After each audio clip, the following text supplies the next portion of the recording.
Kilauea late this afternoon. Police have not yet released her name. Now here's a look at some of the latest developments tonight. 7 people were initially reported missing yesterday in the wake of the reservoir break. Yesterday, crews recovered the body of a man about 30 years old.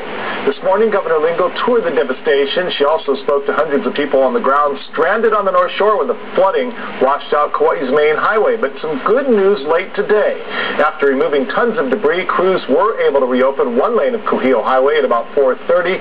Traffic, though, was still very slow going. And finally, with yet more rain in the forecast, reservoirs across the entire state are coming under much closer scrutiny tonight in the wake of yesterday's catastrophic break. Many people who witnessed the devastation firsthand remain in a state of shock. The violent force of the rushing water washed away homes and an entire family. Authorities say all 7 people reported missing came from the same house. KHNO News 8's Mina Sugimoto begins our team coverage from Kauai. Oh my God. Amy Marvin looks out at the toppled trees and mounds of debris and knows the situation is grim. I just can't imagine. And the sky is crying because it's just really a sad time in our community. Her longtime friends are among those who vanished when the Kauai Damn crumbled Tuesday.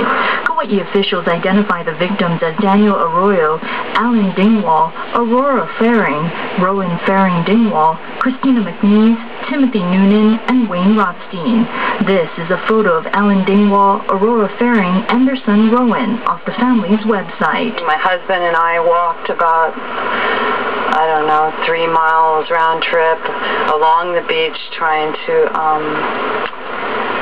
hopefully find somebody alive or recover something. We found lots of baby toys and refrigerator and big chunks of house, and we came home feeling like nobody could have survived it.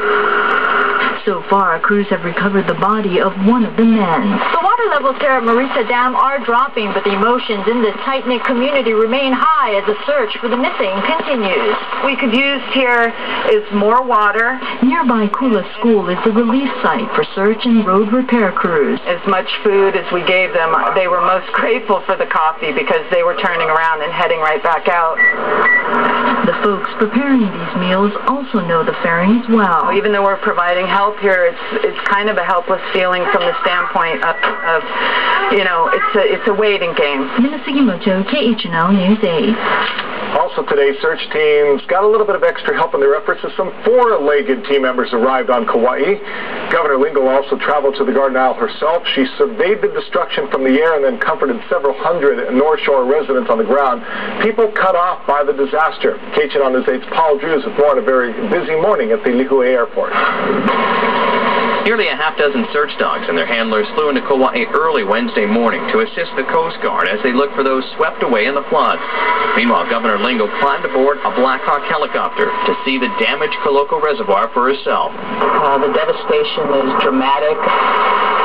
When the water rushed down the mountainside, it filled up the Morita Reservoir to dangerous levels. Meanwhile, the huge Waita Reservoir in the south is also nearly full of water, but right now intact. And with water levels manageable, crews were able to shore up damaged Kuhio Highway. While the heavy downpours have let up for now, even more important to those who live in this section of Kauai is the work being done to stabilize this road. And by the afternoon, this road was finally reopened, letting traffic through to North Shore communities that had been cut off, like Kilauea, where residents were facing food and gas shortages. When I went to the grocery store yesterday, I noticed that a lot of the bread was gone and the meat was gone and everybody was starting to stock up on the water. Others were in need of information over financial assistance and the possibility of future floods.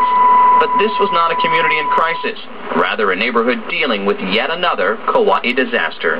The Anahola floods in 91, also Hurricane Iniki in 92. The community always bonds together here on the North Shore, and we all work together, something we're used to doing. So disasters like this we overcome, and that's life on Kauai. Paul Drews, KHNO News 8.